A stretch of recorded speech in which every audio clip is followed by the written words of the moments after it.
do your magic. Please.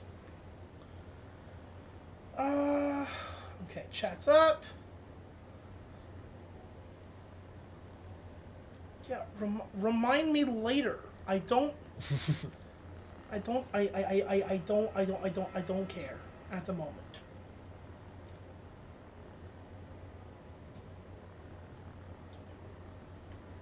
Here we go.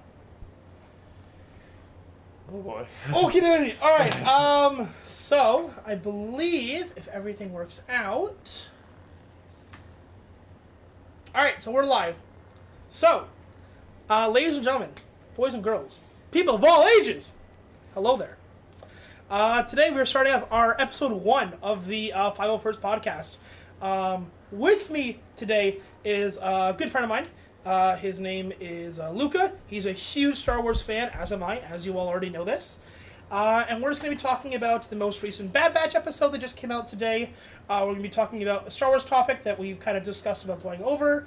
But yeah, we're just here to have some fun. If you guys want to talk in the chat, feel free. Luca, why don't you tell us a little bit about yourself? Hello there. Thank you so much, Austin. Yeah, hi, I'm Luca. Yeah, I don't really know what to say. Yeah, I guess I think big Star Wars fan would probably be an understatement. I mean, like this is a franchise that I've been sort of into since before I could remember, basically. Like my whole life I've kind of grown up around it. You know, like the movies, the video games, everything like that. And yeah, I mean, I'm a nerd. This is true. A little bit on the a little on the nose, but yes, it's true. I don't know. I mean, if there's anything else you'd like to know, or anyone else, guys, if you're watching, feel free to hit that chat. Yeah, let us know if you're watching. But yeah, okay. Yeah, that's basically me. All right, yeah. There you go. That's Look at a nutshell for you. Okay, so new Bad Batch episode came out today. But before we do that, we're just gonna give a little bit of an overview. Just so everyone knows, spoilers, absolutely, of course. Yeah, so if you haven't watched it, or you're okay with being spoiled, stick around, have some fun. You're probably going to be hearing a lot of nonsense and a lot of heresy coming out of our mouths tonight. That's okay. Mostly from me, though. Luke is a chill dude. I don't know about that. But yeah, okay, so a little bit of rundown. So Bad Batch takes place just Order 66 and onward. It's basically taking, the main characters are, I don't want to say the Bad Batch, I feel like that's too redundant. But basically, yeah, the Bad Batch. So you've got, what was it? Tech, Hunter, Wrecker, Crosshair. Crosshair. I always want to call him Sharpshot, but I know it's not Sharpshot. Am I missing anyone? Tech, Wrecker, Hunter, Crosshair. There's one other. I can't remember what his name is, though. Tech, Wrecker. Huge Star Wars fans. We can't remember the name of the characters. Echo, Damn. Tech, Wrecker, Echo. Wait, Tech, Wrecker, Echo. That's what I forgot. Hunter, it's Echo. And Crosshair. Yeah. Echo. I forgot Echo. Yeah. Okay. So basically, episode 1 opens up, and you've got Order 66 going down. The Bad Batch, because of the fact that they are malfunctioning clones, don't end up having any issues with Order 66, and they don't do anything. They protect the Jedi, except for Crosshair, who basically ends up joining the Empire. The first 2 episodes are like, hey, what the heck is going on? The Republic's fallen. The Empire's taking place. Crosshair's like, nah, good soldiers follow orders, okay? They follow orders. He joins the Empire, and the rest of them are like, dude, what the heck? What are you doing? Then they meet this kid, Omega, last clone. See, it's funny. Omega, meaning the last. Space Australian. God, help me, please. But yeah, the Bad Batch ends up taking this kid under their wing, and, like, I guess, is training the right word? Yeah, I'd say training. Okay, it's the right word. But yeah, and they end up going on all of these ridiculous missions. So, missions from, like, going to get a Rancor, which happened in the second last episode, or getting a tactical droid, which was this episode, or, what was it? They basically turned into, like, bounty hunters? Yeah. Interesting idea. Mercenaries, kind of. Exactly. But yeah, that's Bad Batch essentially in a nutshell. Those are like the most important points that are coming up. So, let's get down to it. Let's talk about the most recent episode. So, Luca, thoughts? Okay. Good things, bad things, things you want to see in the future. Okay. Oh wait, first of all, they can hear me, right? Like, Yeah, it's all good? everyone can hear you. Okay. All is good. Okay, if you can't, please just let Austin know. He's very quiet. Yeah, I apologize if I'm quiet. Um, yeah, okay, I guess I'll start off with the positives, I guess. I think overall, I really kind of liked this episode. I thought it was pretty good. I like how the Bad Batch is sort of taking on, like you said, like the bounty hunter, sort of like mercenary Right, yeah. style, you know? Because I'm glad they're not really like jumping the gun and going like straight to the rebellion off the bat. Because I think it's cool where they're sort of like, yeah, we're defective clones, so we don't really fit in with the Empire, but we also don't really like know about the rebellion, or like we don't know if we want to kind of hedge our bets with them. So they're just kind of doing their own thing, you know, for a little bit and seeing where that takes them. I like that approach. I like that we got to see Corellia in this episode. It looked a lot like it did in Solo, which was good. Yep. Basically, Yep. just like any dockyard ever, I guess, lots of cranes. Feed me the machines is basically Yeah. if you could solve this episode in one line. But yeah, no, I agree. I like the whole, like, they're turning into bounty hunters. They're basically turning into mercenaries at this point. They're still technically, like, and if you guys could see me, I'm doing bunny ears here. They're technically still the good guys. But, like, they're basically turning into mercenaries. They're like, hey, you do a job for me, I pay you, we clean. But yeah, one cool thing about this episode that I wanted to bring up. I guess Omega's turning into Legolas, which Yeah. is kind of dope. Yeah. But also scrawny arms. Mama Jabba. I'll say that. Mama Jabba is, calling Omega's arms scrawny and pathetic and weak, and it brings me joy to my soul that they're doing this. It's fantastic, and it's great. But yeah, what was I gonna say next? This is what happens when I stream. I talk, I don't shut up, and then I lose my train of thought, and everything goes to heck. It's all okay. But yeah, tactical droid. So basically, this episode, they are sent to Corellia, and they have to get a tactical droid's head or tactical droid. I don't think they actually never say head. They just say tactical droid and be done with it. Yeah. I think they assume sort of the head is like where the where all the good stuff is. But yeah, and then they basically run into, of all people, the stupid sisters from the last season of Clone Wars. The Martez sisters. Yes, Yeah. so the Martez sisters are back. And it looks like they're only going to be there for an episode, which is like, it's fine, they're there, but like, hey, we're going to take the least, I'm not using the right words, the things the fans didn't like the most, we're going to make an episode out of that. But yeah, so they're there, they're fighting droids, there's a scuttle. However, we do see one really interesting and really cool thing. We see Wrecker hit his head and fall to the ground. And what are the words that he says? Good soldiers follow orders. So we're literally seeing a real-time transition of Wrecker going, maybe the chip is actually affecting him. Maybe the fact that maybe he might be turning. Maybe he might join the Empire. Maybe he'll turn against his brothers. That's a really cool thing. But yeah. Yeah, no, Thoughts, Luca? I definitely like the approach that they're going with that. I think it adds like a whole sort of new like layer of depth, I guess you could say.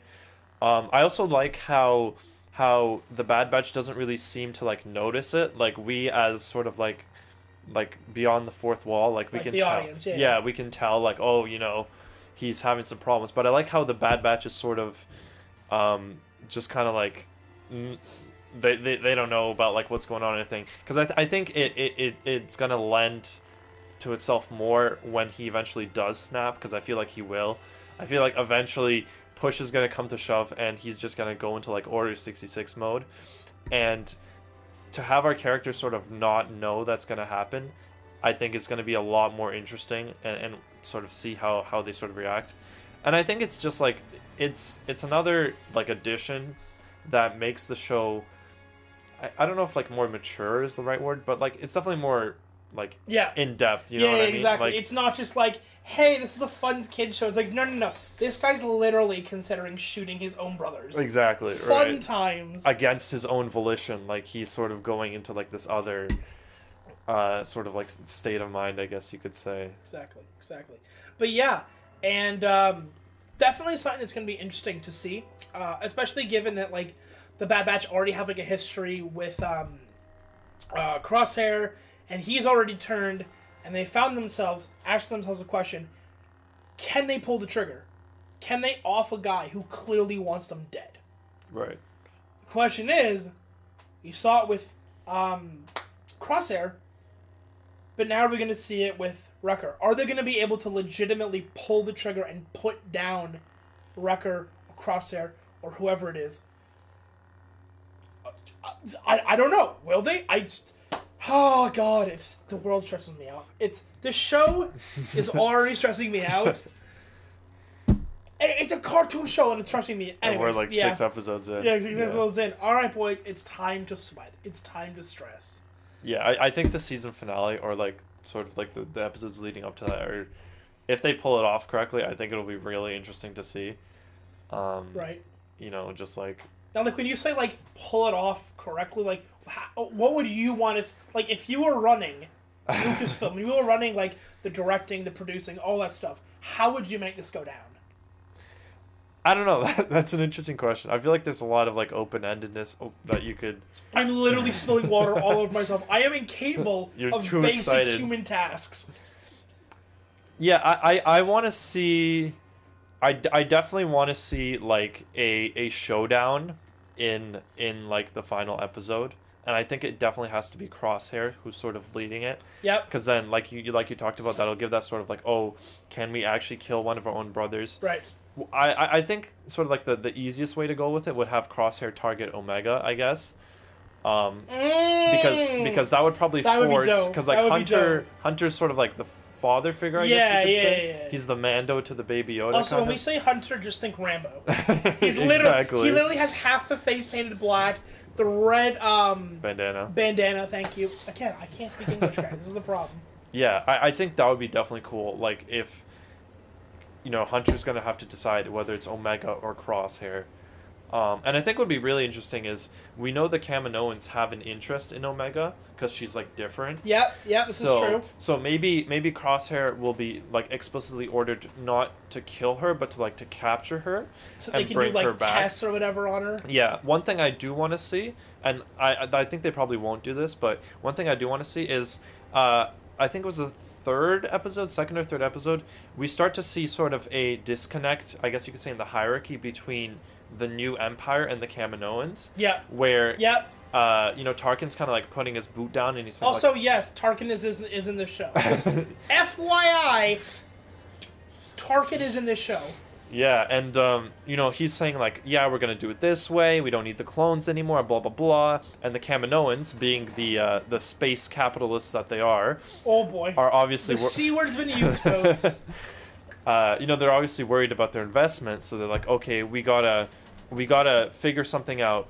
We gotta show the Empire something they can't resist that'll keep us afloat, right? And I feel like the show is building up to Omega being the key to that. Yeah.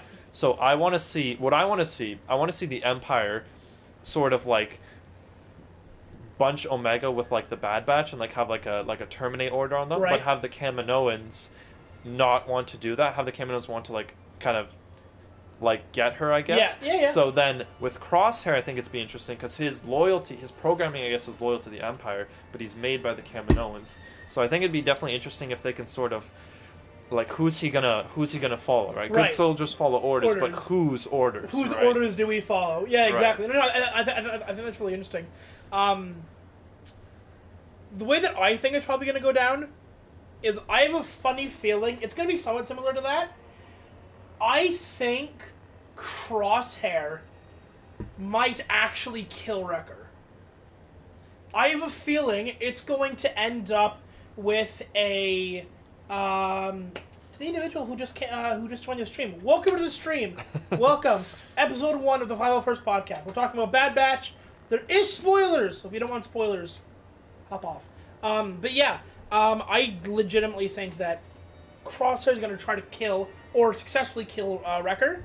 I think you're going to see some sort of like final confrontation. Tarkin's going to be like, delivers the order, go kill them. Or I actually think that like Tarkin's physically going to be there. I think it's going to be like they're going to like siege an Empire base or whatever, and Tarkin and Crosshair and all of them are actually going to be there. And then what's going to happen is Crosshair is going to get the order from Tarkin to kill them. Wrecker's going to be like, I can't, they're my brothers, but good soldiers follow. Or kind of like what you were saying with the whole, like, but whose orders do we... What is more important to a clone? The orders that they are given, or the loyalty and the bonds they form along the way? That's your headline, folks. That's your headline for the stream.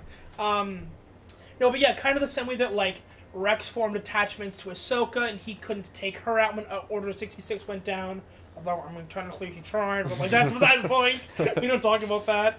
But yeah, I think it'll be interesting. I actually, but I do think that like while Wrecker is like it's gonna be like Bad Batch on one side, Crosshair on the other, and Wrecker's in the middle, looking back and forth, like Vader, holding his head, like rocking back and forth, like I can't choose, and then Tarkin's gonna be like, okay, if he won't choose, then take him out. He's a liability to the Empire, and we cannot allow him to continue basically existing at this point. So they're going to take out Wrecker, and at that point, they're going to be, Corey, welcome! How are you? Thanks for coming by, buddy. I appreciate it.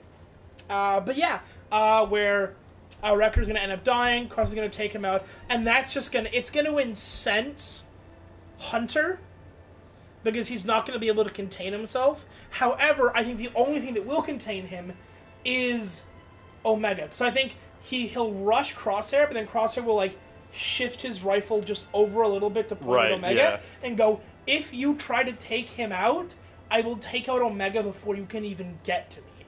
I think that's the only thing that like can do it, or like Omega's going to like, I don't want to say get shot, but like something's going to happen to her in Hunter's moment of indecision, and that could lead to like the Kaminoans capturing her, or you know the Empire doing tests on her, or whatever. It's interesting.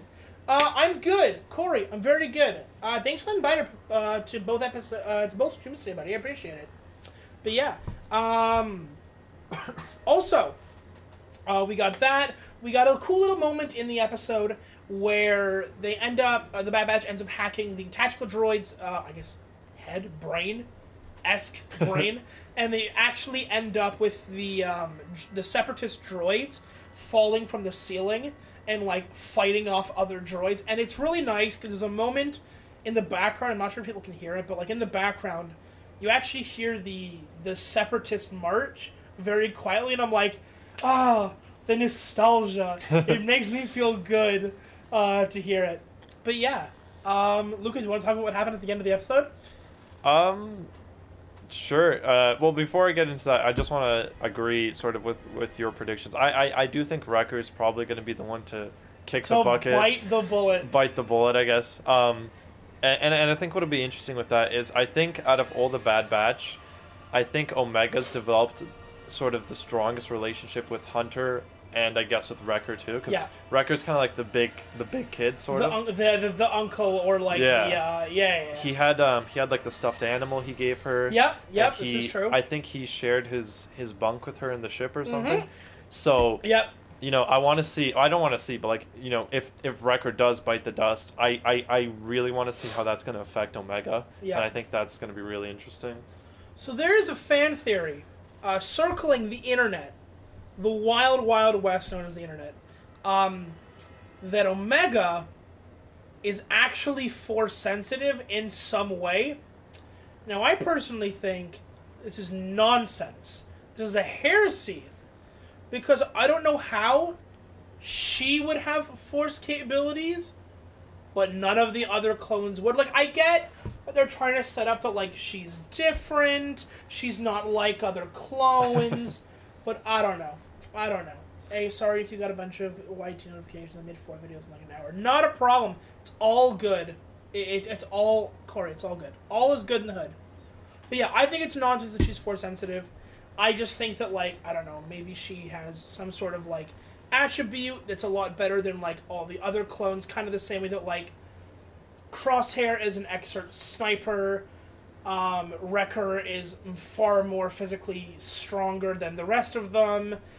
I guess, like, Tech is more, obviously, techie, hence his name. God, Disney, please make better names for your characters sometimes. Echo is echoey. Sure, let's go with that. Yeah. Omega is the last clump. We get it, Disney. And calm down, because I'm gonna have an aneurysm, and you're never gonna hear another stream from me ever again. But yeah, I don't know. Thoughts on the whole, like, she's force sensitive or whatever? I think it's dumb as well. I agree with you. I don't want that. I don't want them to go down that road. You know, I don't want to bring up like the old expanded universe a lot. No. Bring in the EU. Bring in the EU. We don't have any source material. Nonsense.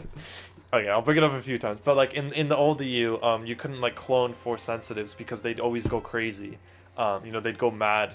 And there was talks about how like everyone in the force has like a sort of like a unique signature, I guess you could say. A feeling in the force, or whatever it is. Right. So now when you clone someone and they try to use the force, it's like it just doesn't jive. You know what I mean? Yeah. So I don't want to see her be force sensitive at all. I do want to touch on what you talked about before, right? Where she'll have like a unique ability, and I think that's a really cool idea. And don't mind me, guys. Don't mind the screen changing. I have to keep touching the PS4 controller every so often, so the PS4 doesn't go into like sleep mode on me. Sorry, keep going, Luke. I interrupted you. Go ahead. No, it's okay. I read a fan theory that said that Omega's like quirk, I guess you could say. Oh, she's cool. Wait, hold on. It's a she, right? Like, yeah. Oh God. Yeah. Anyways, sorry. Go ahead. I don't know. Like her. Like, what would you call like her attribute, right? Like what would you call characteristic? Or what would you call like Hunter's like tracking and Wrecker's strength and stuff like that? Like their niche, I guess you could say. Yeah, their power, I guess. Their big thing. Obi-Wan is in an endless pain with how he's standing. I feel bad for him. He must be cramping. Look, Obi-Wan could take on the world's issues on his shoulder, and he'd be fine. As Luca has often said to me in the past, Obi-Wan, a.k.a. our Lord and Savior. Absolutely. Yeah.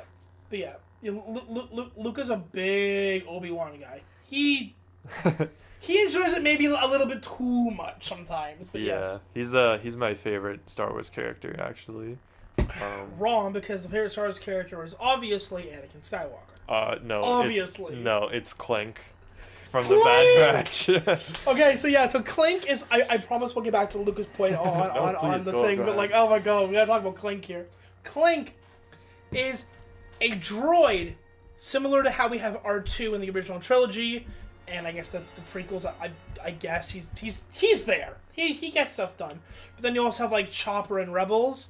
We have Clink in Bad Batch, and he has arms and legs as like proper arms and legs as a droid.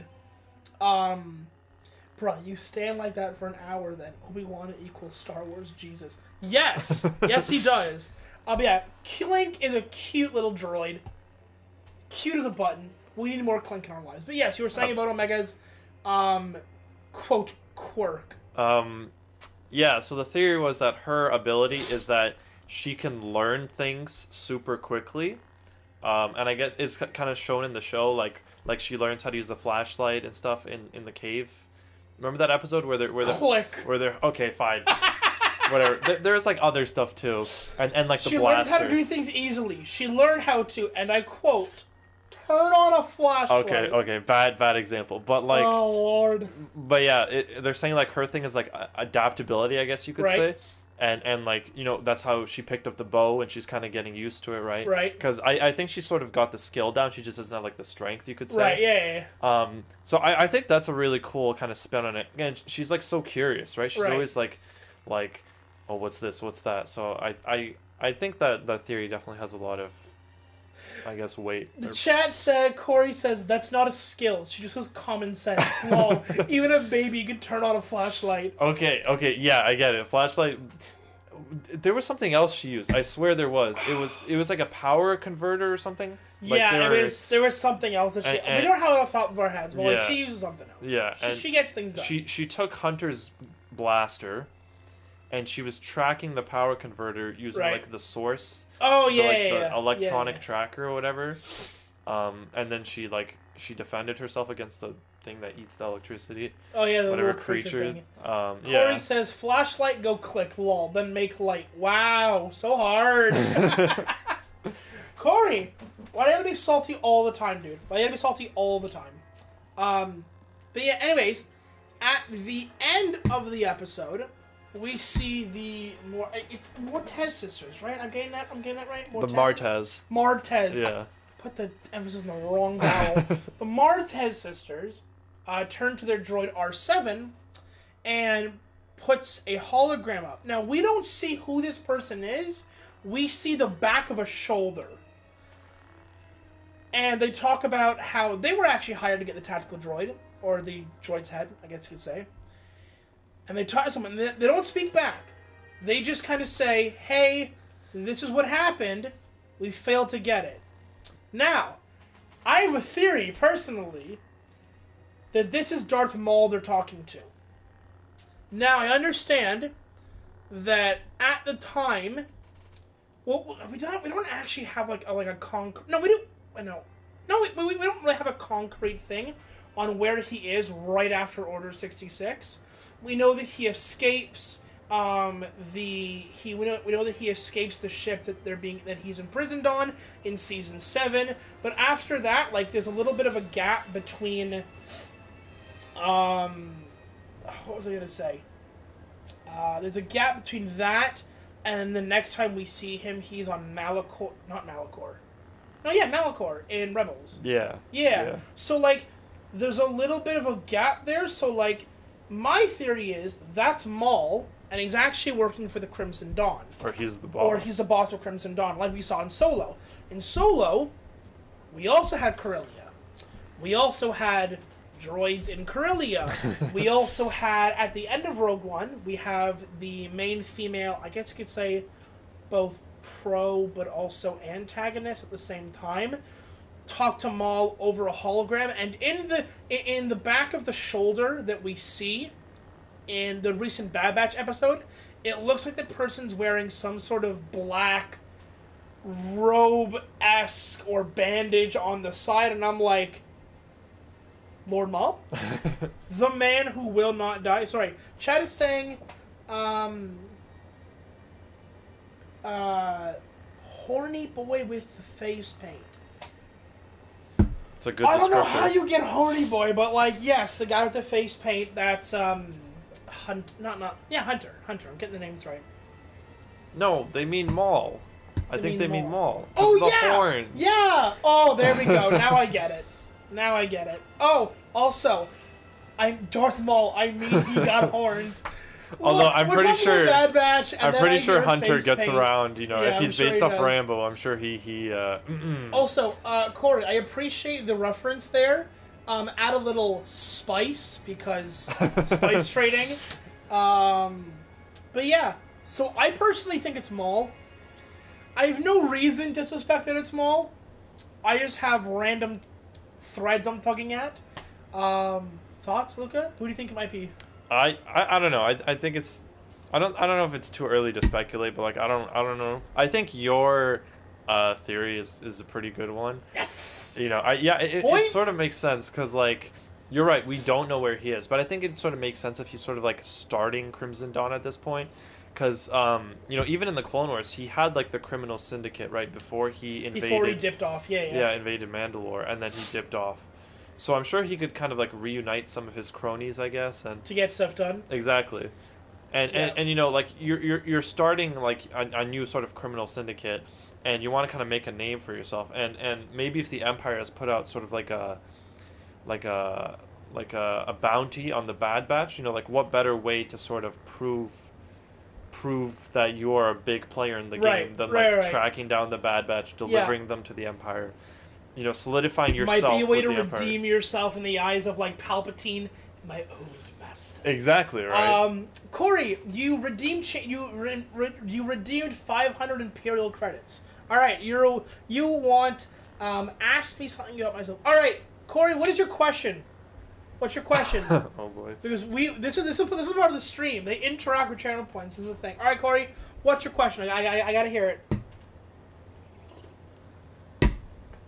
Corey, type in the chat. You can do it. I have faith in you. Awkward. There's no response. All right, we're gonna keep going.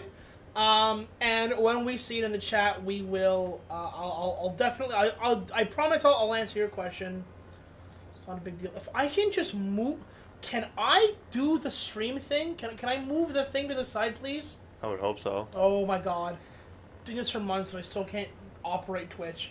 You guys make fun of Omega for knowing how to use a flashlight, and Look, flashlight, operating Twitch, two very different things. All right, Corey, whenever you're ready, put your question in the chat and I'll answer it. You redeemed. I don't know what that is. Oh! You're saying, oh, do I think it's Uranus or do I think it's Uranus, as in the planet? I don't know how to pronounce it. Corey, these are the things that wound me as a man, as a person to whom I think humanities are pretty good to us. But it's obviously Uranus, the second one, not Uranus. God, we're here talking about Star Wars, and I got comments like this in the chat. Jesus. Okay, look, you got it. It's the second one. It's not the first one. Wait, that was the question? That was the question. I think you should give him another one. No. You redeem points. You ask a question. I answer it. That's how this operates. All right. Fine. Corey, you want another? Do 500 channel points. All right. That's what you want. Another question? Jeez. 500. I thought it was 5. No, it's 500 channel points. Oh. Okay. Which really isn't a whole lot. You can do that in like one stream. Oh. Easy. Okay. But yeah, anyways, so, yeah, you were talking about Maul and the Criminal Syndicate and getting all that back together. Yeah, I think it's a solid theory. I would not be surprised at all. I feel like Dave Filoni has a thing for Maul.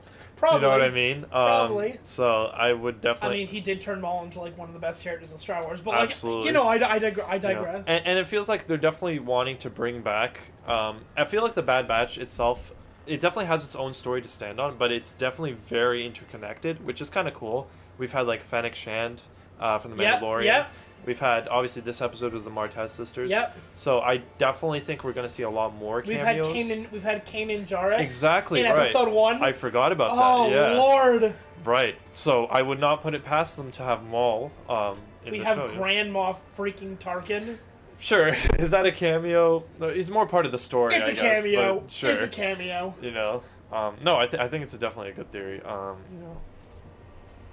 It's a good one. Good one. And on that note, but yeah, that was basically the Bad Batch episode. I'm really hyped.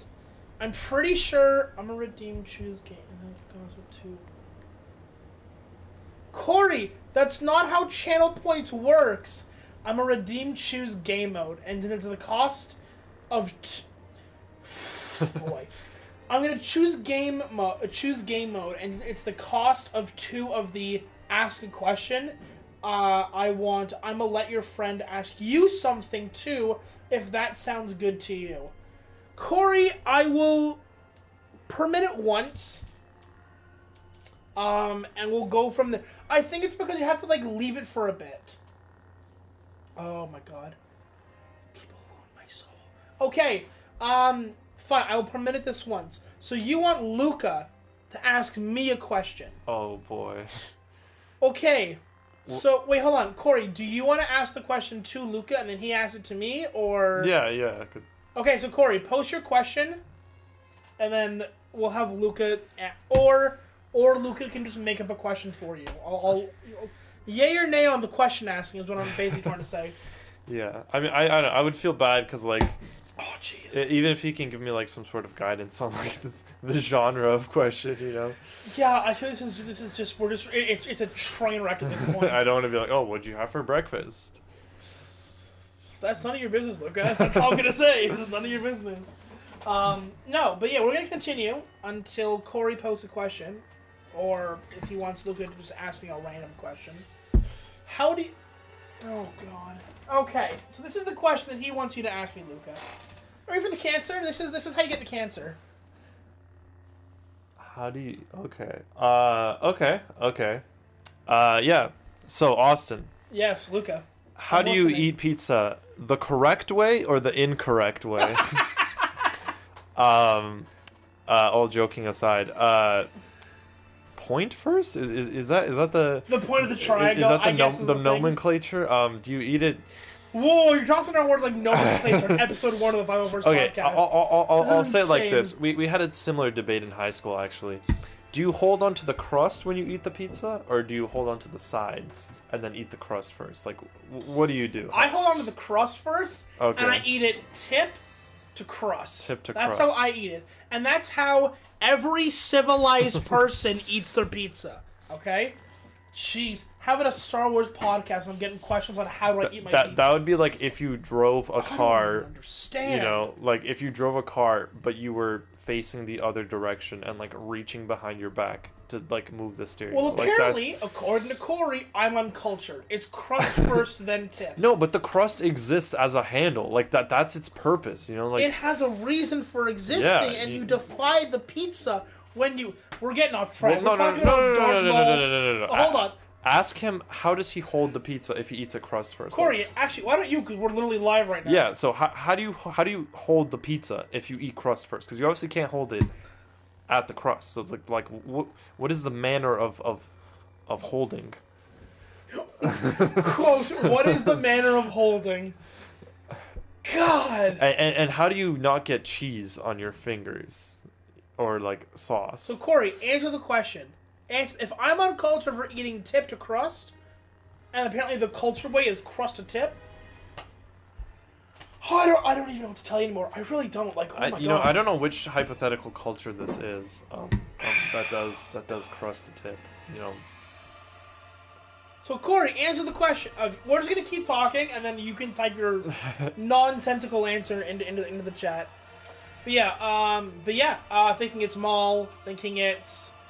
The thing is, they're not wearing the necklace that all of the other people seem to be wearing. Maybe they're like undercover agents, which seems kind of weird for an underground syndicate to do. But I don't know. Yeah. But yeah, I do think it's Maul. I don't see any other just based on what we saw, just even based. I know it's the back of his shoulder.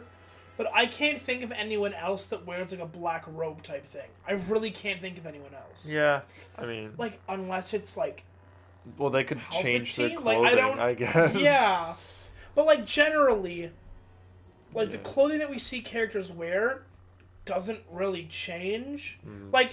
For example, look at Obi-Wan.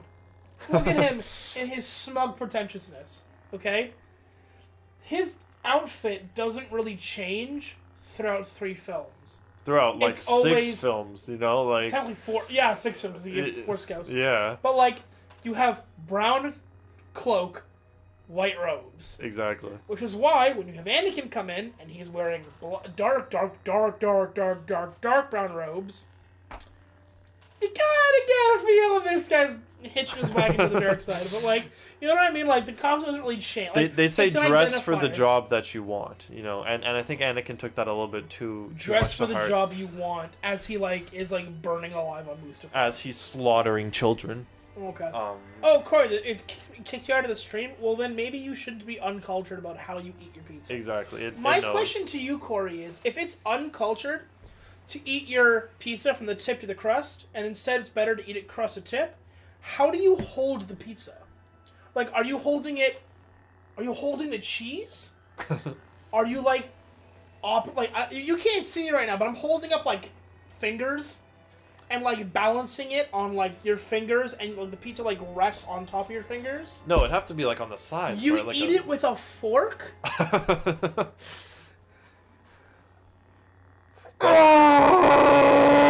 That's a European thing, you know. It's too fancy. Corey's not European. Oh. Corey, aren't you American? Are you're the same time zone as I am. Yeah, you're American and you eat it with a fork. There's only so much. I know I say this often, and I say it every stream, but there's only so much heresy I can handle in a day. And I think I'm at my limit. Okay, well, if I could play devil's advocate for 1 second. I just thought it'd be good. So now that we've established that he does the fork and knife kind of, method, Sure, method. I think that's a little bit more forgivable. And yeah, to be devil's advocate here, maybe he eats the crust first because, like, the pizza tastes better than the crust. Would you agree with that? No. I think that it feels like a You really think the good... crust tastes better than the pizza? Hold on. I think dough. that depending on the company... Again, Okay, none of this hot dog crust, stuffed crust. No. You're talking about just, like, normal crust. No, okay? but, like, depending on the company, they're, like, for example, Domino's Pizza has, in my opinion, the best crust game in the industry. It's a large crust, it's soft, it's crusty. fluffy. Okay. Well, I don't know, it tastes good. Oh, Corey says, yeah, I'm American, I got the tank, you got the beers and the syrup. You know what, Corey? Someone's getting kicked. Someone's getting banned. I'm kidding, Corey. I wouldn't ban you. You're a good guy. But yeah. May I remind you, Corey, that when the Americans go to war, who do they call? It's not the UK. It's your Canadian boys. And when I say America go to war, I mean they smell oil. Is what I'm trying to say. Liberation.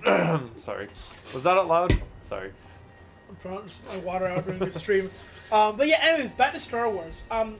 You guys submitted a question that you guys, or a topic that you guys wanted to ask. I put it out in Discord last night. You guys answered pretty quickly, I won't lie.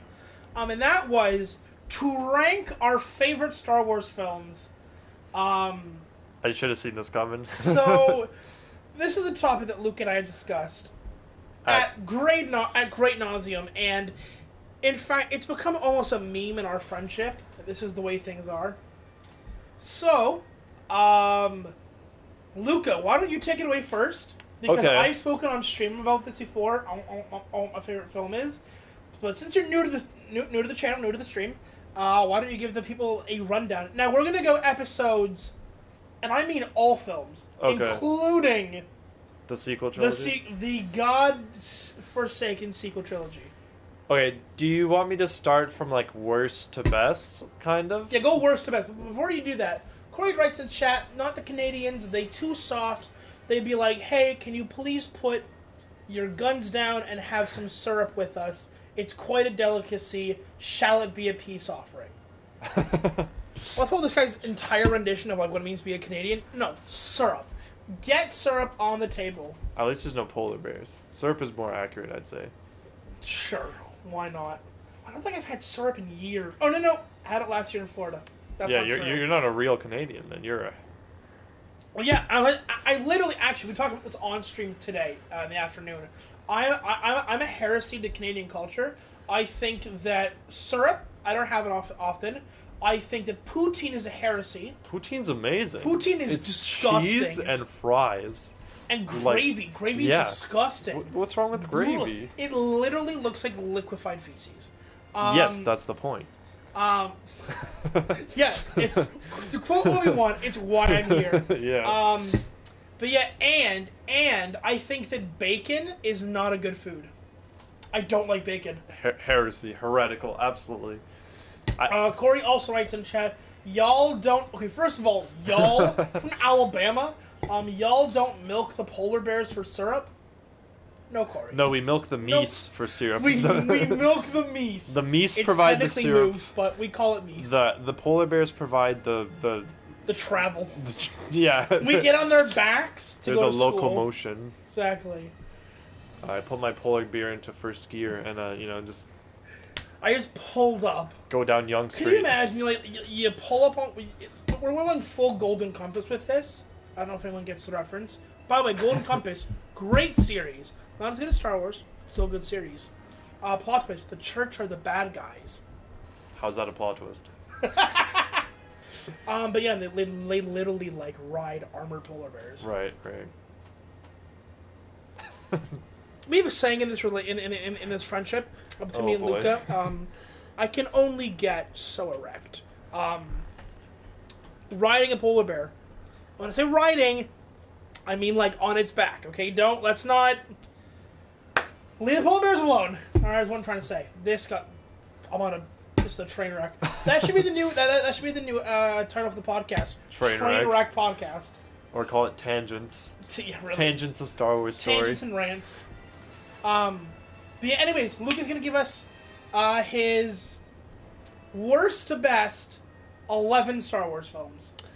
Okay, do you want me to sort of, like, give, like, a little, like, explanation with that? Or do you just want me to kind of, like, list Give an them all? explanation for the top 3. For the Because giving an top three? explanation Okay. for 11 films is a bit much. I think we can all Okay. agree.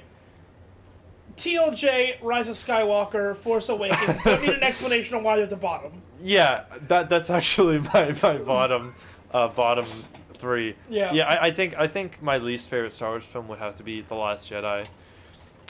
You know, like, obviously, like, no hate to anyone that enjoys the movie, but to me it just didn't feel like a Star Wars movie to me. I think is the big, like, sort of crux of the thing. So yeah, I think Last Jedi, I think, I don't know, with Rise of Skywalker and Force Awakens I kind of flip-flop.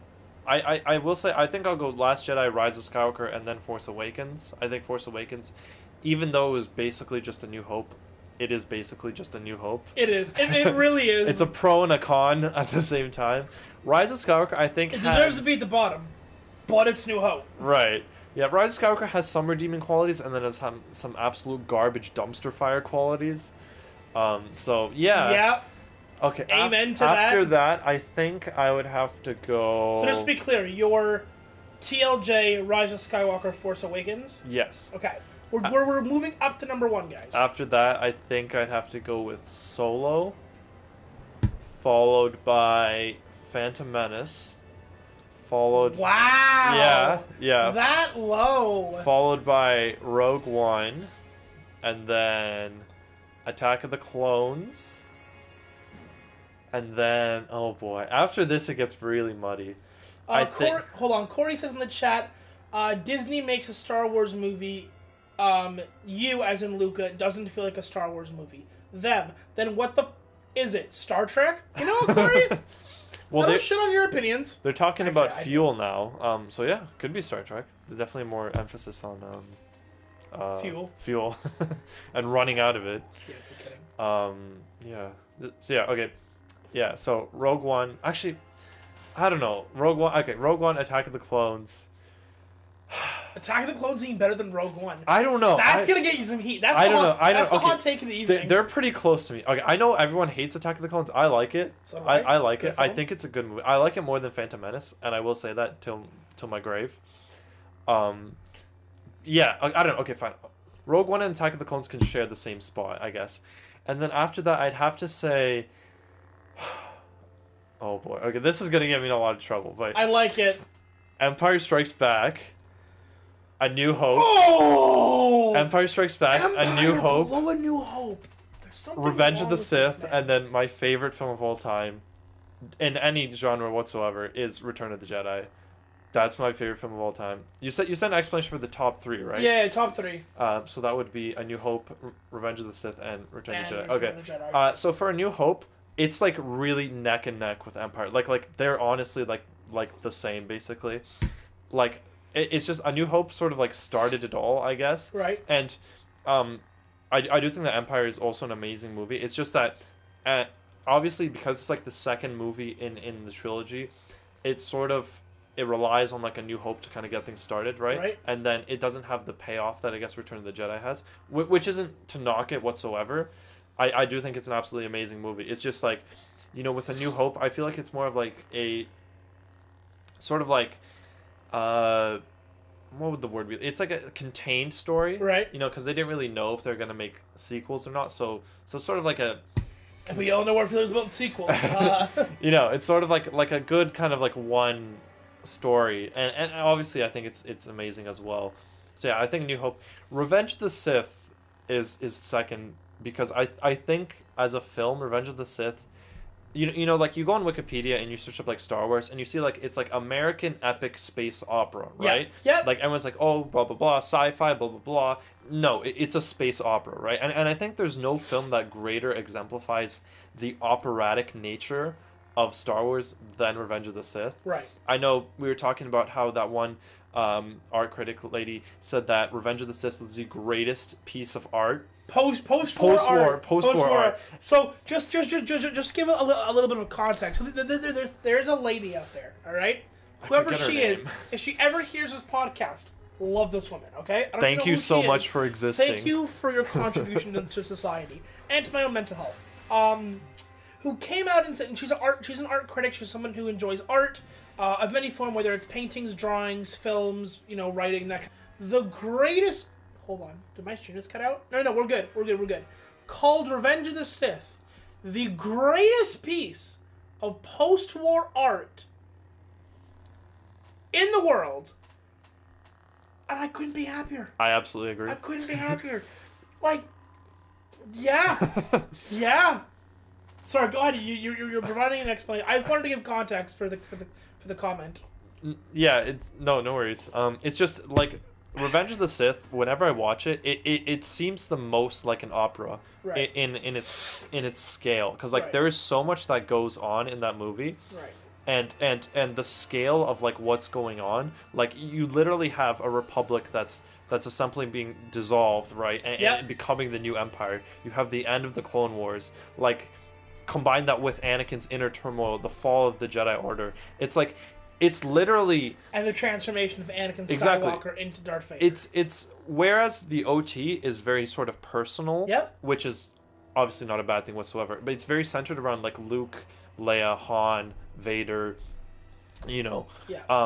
Revenge of the Sith, to me, and I mean this with like an absolute positive sense, it feels like sort of like a documentary in a sense, like it feels like this is actually sort of like a real world, and like this is what's going on. And it's just the nature of it. It's so operatic because it's a tragedy, right? And a lot of the operas were tragedies, and it's this perfect sort of framing of like how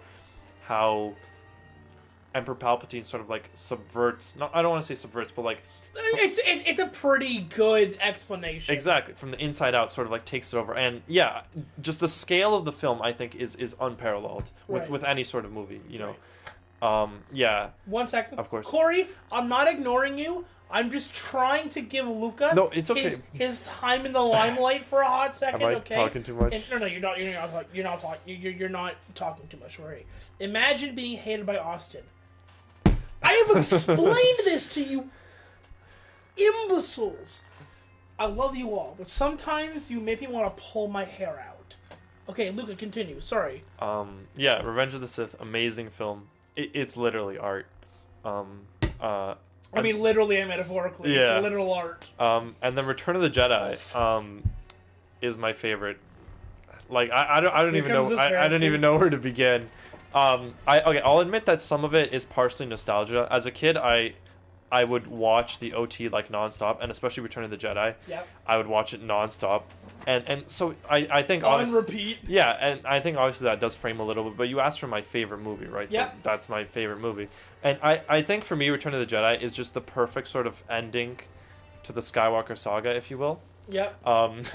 It just wraps everything up so nicely, and like obviously the highlight for me is the final act. So good. The final act. So good. In my opinion, it has the best space battle in the saga. Yep. It has the best lightsaber duel in the saga. Yep. And say what you will about the Ewoks, but I think I think if you understand what George was trying to go with the sort of like Vietnam War reference and like the sort of like underpowered. See that, Corey? Vietnam War. Freaking Americans.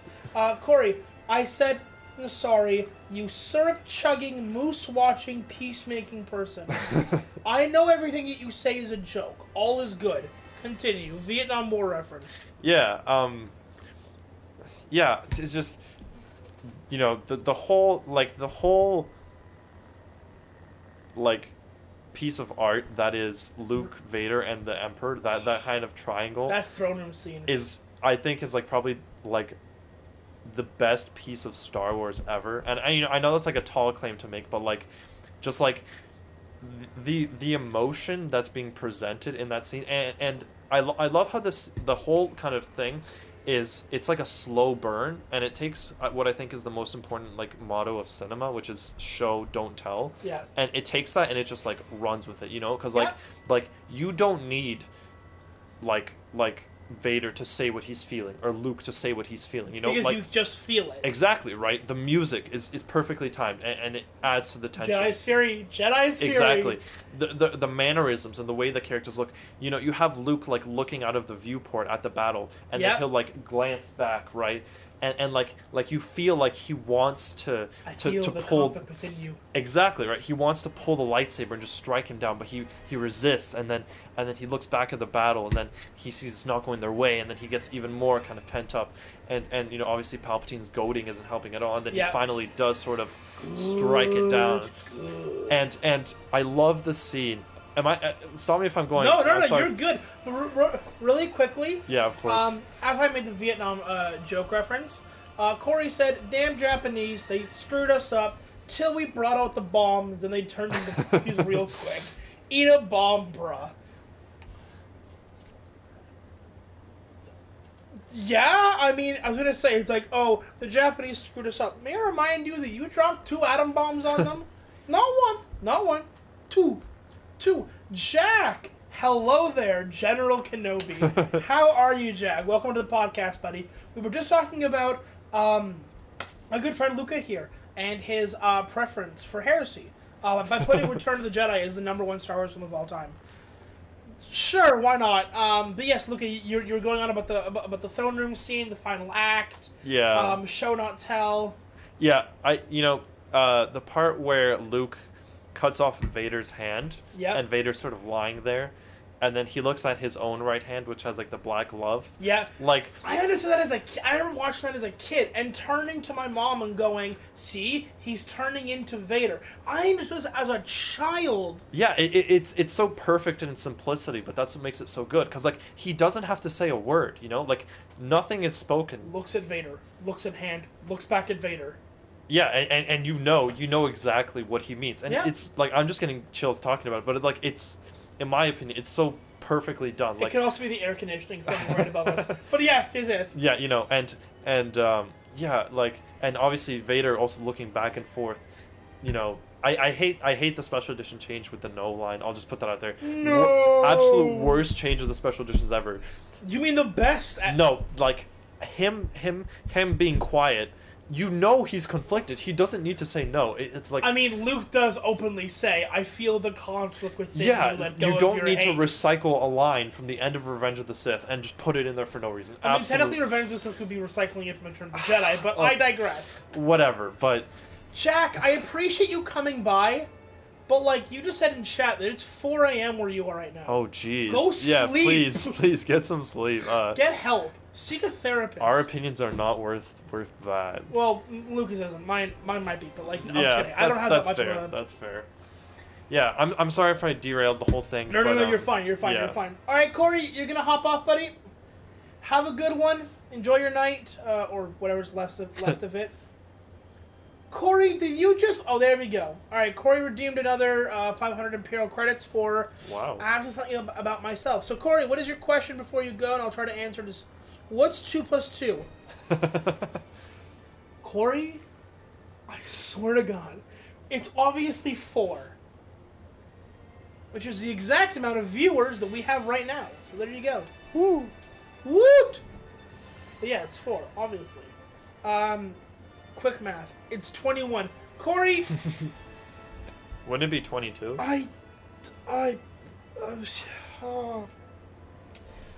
that I don't have a camera on right now, but it hurts when people say things like this. It hurts me in my very soul, Corey. In my very soul. Thank you, Jack. I appreciate the work, buddy. Get some freaking sleep, please. Jeez. I really appreciate you coming by, but like, it's 4 a.m. You need to get some sleep. Plus, don't you? Oh yeah, you don't have school anymore. You're done for the semester. That's right. Corey is dying laughing for me saying it's not 4. I mean, it is 4. See, you're doing it to me again, Corey. Yeah. But yeah, so Return of the Jedi being Lucas' favorite Star Wars film of all time. Yes. All right, so the best Star Wars film of all time. Debatable, but all right. I feel it's gonna be like a topic one day. Empire versus thing. Oh boy. All right, so I am going to try and as quickly and as painlessly. No, I'll pass to you. You're good. Sorry, just so you guys know, like we literally have like this like water jug out, and we're trying to refill our drinks. Thank you. I think I've had like 8 cups already, and we just had like 1. But yeah, okay. So my obviously least favorite. I'm gonna go Last Jedi. Obviously, Last Jedi was trash, terrible, one of the worst films maybe ever. The Room might be a better film than The Last Jedi. Then I'm going to go, and this is where the hot takes have already begun. Yes, please. I'm actually going to put Solo Wow. as the second worst Star Wars film of all time. I really didn't like Solo. I thought it was pointless. I thought it was pandering. I didn't think it was necessary. Kind of the same way that you think the Kenobi show coming out soon is unnecessary. Mm-hmm. I don't care where Han came from. I've never pulled a Jack and have been up at 4 a.m. in the morning and go, where did Han Solo come from? Like I don't. Who care. are his people? I don't. Yeah, like I don't even want to go into that because that hurts me on another level. But yeah, Solo as the second worst Star Wars film. Wow. I put Solo below Rise of Skywalker. One could say it's so low on the list. I'll see myself out. So what I mean, so I bring Luca on. It's an aneurysm party. But yeah, then I would go. So we've got TLJ at the bottom, Last Jedi at the bottom, Solo, Rise of Skywalker, Force Awakens, because I think Force Awakens is better than Rise of Skywalker. I mean, Rise of Skywalker gave me Palpatine, but like you're dead, bro. Just shuffle off. Just you fell down a reactor shaft. Just stay dead. You literally blew up. You literally. Yeah. Anyways, I don't want to go into a tangent like that. But yeah. So after Force Awakens, I'm going to go. I hate doing this. That it's so low on the list. But Phantom Menace. I'm gonna flip yours. Mine, I would go Phantom Menace, Attack of the Clones, then Rogue One. Okay. I do think that Rogue One was a better movie than Attack of the Clones, but Attack of the Clones was still a great movie, and I don't care what anyone says about, I don't like sand. It's coarse and rough and irritating. It gets everywhere. I don't care that may have been a bad line, okay? I don't really care, to be honest, because the overwhelming story and the plot and the Tusken Raiders being slaughtered. Big fan, by the way. Worth the price of admission. Worth the price, right? I'm okay with a couple of bad lines if it means an overall story is being maintained. Attack of the Clones is up there. But yeah, I went Phantom. Did I go Phantom Menace, Attack of the Clones, and Rogue One? Is what I said. Yeah. Okay. So Rogue One I thought was great. Again, me and Luca have a running joke that the Vader scene at the end of Rogue One may in fact be one of the greatest Star Wars scenes, maybe of all time. Let's just say that if I was in the theater to go watch it and I knew that scene was coming up, they would have had to put a towel down. That's all I'm gonna say. I'm not gonna get into because Twitch, relax. We're doing things properly here. They gotta replace the seat. Exactly. But yeah, Vader scene. My God. Maybe the mother load of Vader scenes. And again, he doesn't have to speak. Exactly. Because the screams of the rebels are enough. But yeah, so Rogue One is up there. I'm going to go A New Hope. I'm going to go Return of the Jedi as third. Because I'm sorry. No, that's fair. Return of the Jedi is third. Revenge of the Sith as second. And Empire Strikes Back being my favorite Star Wars film of all time. I'm not going to justify 3 and 2 because Lucas. No, please, no.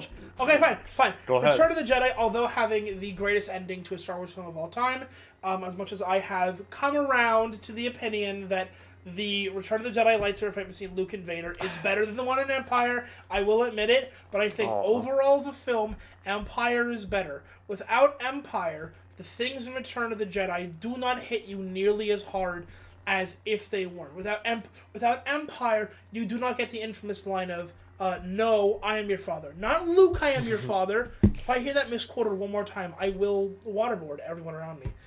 But yeah, no, I am your father. The setup, the relationship between Luke and Yoda. Luke coming to terms with the world is not a material world. It doesn't matter how material strong you are. It's the energy. It's almost like your not positive outlook, but like it's all of Yoda's teachings are gold, and the introduction of Yoda. It's all there. The ketamine Kermit. The ketamine 920 spin flat-footed frog. Also, we get more character development with Obi-Wan. We get, like, it's so good. The opening scene on Hoth with the invasion. Need I say more? It's so good. Whoa! Well, there's a fight breaking out. Fight breaking out in chat. I love it. It's fantastic. Uh-oh. It's all good. Hello to my Irish fans. But yeah, Return of the Jedi, yeah, it's just, it's not as good in my opinion as Revenge of the Sith or Empire Strikes Back, although still an utterly fantastic film. Yeah, I would definitely put it in my top 5 like of films of all time, period. So good. Revenge of the Sith. As many of you know on this channel, hello, how are you? As many of you know, Revenge... That's what happens when I try to speak a million times an hour. Deep breath. As many of you know, Anakin Skywalker is my favorite character in the entirety of the thing. That's not really a hot take. That's like the Lucist warm take of all time. Because everyone loves Anakin. He's a bomb.com. And, Anakin gets so much development in Revenge of the Sith. You see the conflict, the psychological torture, the scene where he has to choose between Windu and Palpatine, which is essentially a choice between his wife and the Jedi, or wife and Obi-Wan, the fight on Mustafar. It's to quote a meme that I once saw, it's biblical, mate. So good. You were my brother, Anakin. I loved you. I still, to this day, get tears in my eyes. I get a little sniffly whenever I see that scene, because it's so powerful. It's so good. The conclusion of the prequels, to see the fall of the Republic, to the rise of the Empire, to see what exactly happened. Jack, that was a good one. They're making French jokes in the chat. It's gold. Our Eiffel Tower. Are you French because I fell for you? Ha ha. No, but yeah. And Empire Strikes Back is just it's as if there was a god, as if he came down from the heavens and sculpted magnificence. It's just so good. Although I will say, as I already said, Return of the Jedi fight better than Empire fight, but still, thank you. So good.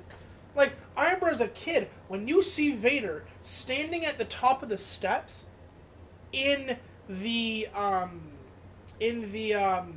carbon freezing room, and he's just standing there, looking so intimidating. The pinnacle of what Vader is in that is, and for the record, Vader and Anakin, 2 separate characters, but we'll get into it another time because that's another debate that we'll be having on this podcast another time. Wait, no, Qui-Gon Jinn. What about Qui-Gon? My dad's favorite Star Wars character is Han Solo. Han Solo's dope, but he's not Anakin Skywalker. Okay? But yes, Empire's my favorite, Revenge is second, Return is third. I know that I've spoken heresy tonight. Qui-Gon is Jesus. Do you see? I keep pointing because I know that you guys can't see me. Do you see the man that is on the screen? He's literally Jesus. Okay? He dies and comes back to life for your sins. Alright? When you have a bad day, who do you turn to? Obi-Wan Jesus. But yeah. I think that actually covers the topic for tonight. We were actually just discussing Bad Batch like half an hour, 45 minutes ago. Yeah, I think, because we're actually at an hour and 9 minutes. Okay. I think, Lucas, do you want to give any last thoughts or closing thoughts on anything that we talked about tonight? Do I? Yeah, I want to touch on one thing. Oh, here we go. One thing. What I was thinking. Usually when we say one thing, it turns into like a 4-hour debate. Yes, go ahead. The sort of like little. This is gonna be Bad Batch focused, if that's okay. By the way, just so everyone knows, heavy spoilers. Right. Before you answer though, what are my thoughts on BB-8? He is a corporate pandering R2-D2 ripoff. But Jack, we're literally talking about Bad Batch, and we're talking about like what other topic we're doing it. So I'm letting you know, spoilers coming in 5, 4, 3, 2, 1. Luca, go ahead. So that little squad of like recruits that Crosshair has on his right on his like team, proto-esque Death Troopers. Yeah. Thoughts about that? Do you think that they're like kind of the proto Death Trooper kind of thing? I mean, like, or maybe, do you think the armor and stuff is just like suck. coincidental? I don't know. Like, so I know I made the argument that costumes matter, and that like costumes get kind of like they define not necessarily the person, but like they define who everyone is in the show or whatever. Anakin wears his thing, Obi-Wan wears his thing, that kind of shtick. I don't think they're going to be the Death Troopers, because the Death Troopers are supposed to be the pinnacle or the pristine, not assassin types, but they are the guys you send to do a job. Based on what we've seen in Bad Batch, they can't hit any. No! I will not! Hold on. I gotta do this. Thank you. There we go. Sorry. Don't worry, I gotta keep the thing moving, but the power thing doesn't go off. But yes. Oh, we got Death Troopers in chat? I love the emo. Oh, Dark Trooper, not Death Trooper. Alright, we're good. So yeah, I think that's cool. There we go. Director Rage. Bushes of Love. Oh, those are actually... See, so dope. But no, I don't think they're gonna be the Death Troopers. I mean, I could see an argument for, like, they're a prototype, but, like... excuse me, I'm burping all over the place right now. I don't know, like, it just seems that, like... They're so unskilled. Like, well, they'll get there. They'll learn. Yeah. I don't know. You know, like the stormtroopers in the OT that still couldn't hit anything. God help us. Look, that was plot armor, okay? Oh, plot armor. Yeah. You know, like the armor that the troopers wore that seems to stop literally nothing. It says do not dial 9, so I dialed 9. What is going? There's so many emotes in chat. I don't understand. Oh, Garrison. Okay. But yeah. Any other thoughts? Opinions? Things you're looking forward to in the Bad Batch episodes in the Bad coming Batch? up. So I think we can probably finish it there, because we're about an hour and 13. That's good. Things I'm looking forward to. I want to see more of life under the Empire.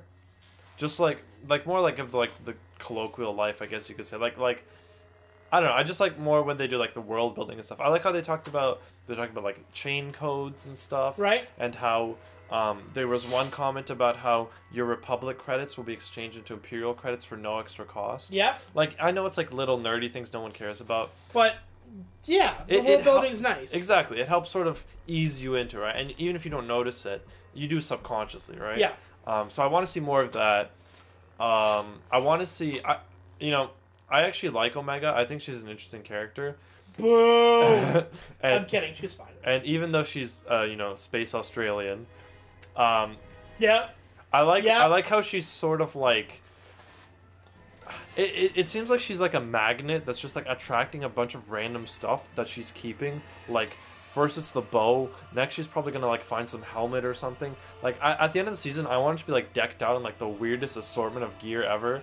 I feel like at the end of the season she's gonna have like the weirdest assortment of armor, but like it's all like color coded, like red and black for Yeah, Bad Batch or yeah, whatever. yeah. That'd be like sort of like the MMO player that chooses their look based on stats instead of based on look. You know what I mean? AKA every Destiny player ever. Exactly. Until the new color coded system they have on now, which is awful. Yeah, the what's it called? They have a word for it. I can't remember what it's called. I play Destiny it's like religiously, but transmorg. yeah, transmog something Yeah. system. But yeah, I'm looking forward to her. I think they can sort of do some cool stuff with her. Although like she's still gonna be a kid by the end of the season. Yeah. So they can't do anything like significant time skips. So she won't be as badass as she could be. But True. whatever. It is what it is. It is what it is. Children, am I right? Children, am I right, boys? Yeah. Yeah. How about you? What do you? What I'm hoping for, I want that mall theory to come through. Mm-hmm. I want that mall theory to come through so bad. I kind of want to see more, and I know that I'm not going to get this, but this is always a guilty pleasure of mine. Or not guilty pleasure, but a guilty want. I want to see more Palpatine.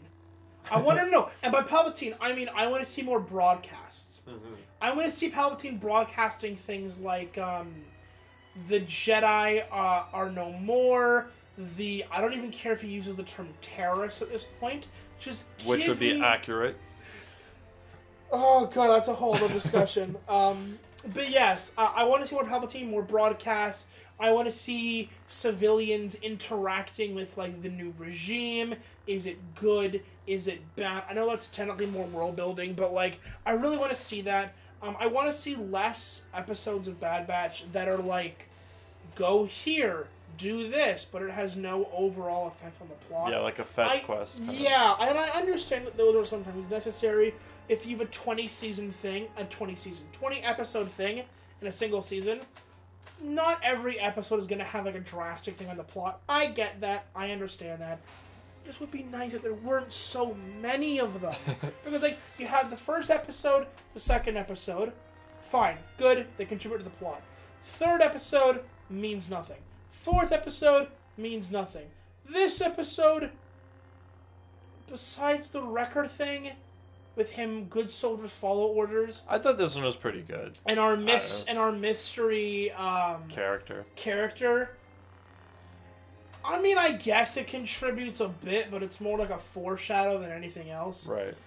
But yeah, that's basically what I want to see. Yeah. I think the show is supposed to be 14 episodes long. We're on episode 6. Right. So that means next episode will be sort of the mid-season point. Yeah. So I think, I don't know, knock on wood, but I want them to sort of drop like a big episode for the mid-season. Yes. And then they can go back to Fetch Quest sort of, but like... If they reveal Maul next episode, I will leave my chair in excitement. Yeah. While simultaneously screaming, I was right! Yeah, no, I'm definitely on board with you. I want to see more broadcasts. Stuff like that. I want to see just like some civilians who sort of buy into like the Jedi sort of theory, you know, like, oh, the Jedi are bad, you know, or like they never did anything for us poor folk, right, sitting in their ivory tower. Well, and we kind of had that in season 7, where you have like the underground of Coruscant going, right, well, why do we care about the Jedi? They're not out here helping us. Exactly. Yeah, you know. # bourgeois Jedi. Yeah. So just more of that, I think, would be interesting. That's dope. Yeah. Unless you have any other closing comments, Luca? I don't think so, no. Alright, cool. Thank you so much for having me. No problem. On the show. Pineapple on pizza, what are your thoughts? Degeneracy. I don't know what else I can say about this. I don't mind it. My mom has it, so sometimes I'll... I'm literally gonna throw him through a wall, I swear to God. No, but, yes, so I think it's a heresy. Luca, I'm fine with heresy. I live by it. Not my favorite, but it is what it is.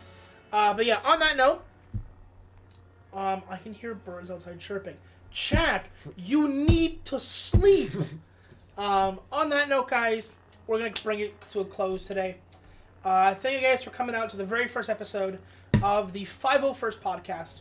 We will be doing this either weekly or bi-weekly. It'll probably be bi-weekly, just based on myself and Luca's schedule and just the means in which we can actually set everything up. Because we like having a legit setup here. We got the mic, the laptop's up, the PS4 is going. We got 2 tables shoved together. It's a fun fact. It's a fun fact. Fun It's time. a fun thing. But yeah, we will be back in either a week or 2 weeks with more podcast episodes. Luca will be here for every single podcast. We are looking into actually adding more guests. I have one particular person in mind to bring them on. But yeah. On that note, we're gonna call. Wait, can I have one more thing? Go ahead, Luca. Thank you so much for the question. Whoever suggested the rank your favorite movies question, thank you so much. Please feel free to add more. I think they're really cool. Please ask anything you want. Yeah, so guys, if you have a particular question or topic you want to discuss on the podcast, hit me up in Discord. Drop topics. I might make a little tab for question topics. That's good. Jack, okay, I will prepare a question. Jack. No, not just one. Multiple. If you want to have multiple questions, we'll do one question per podcast, but if you have several topics you want discussed, just hit me up on Discord. But yeah, on that note, we're going to bring it to a close. I will be back tomorrow with not a podcast, but it's a regular stream. We'll probably do some Star Wars Battlefront 2. We might do some Destiny. We'll see. I can hear Luca's eyes rolling. But yeah, on that note, we're going to bring it to a close, guys. Thank you guys so much. I got to get my controller. Thank you guys so much for coming by. And yeah, take it easy. I'll be back tomorrow. Bye, guys. Thanks, guys. Bye.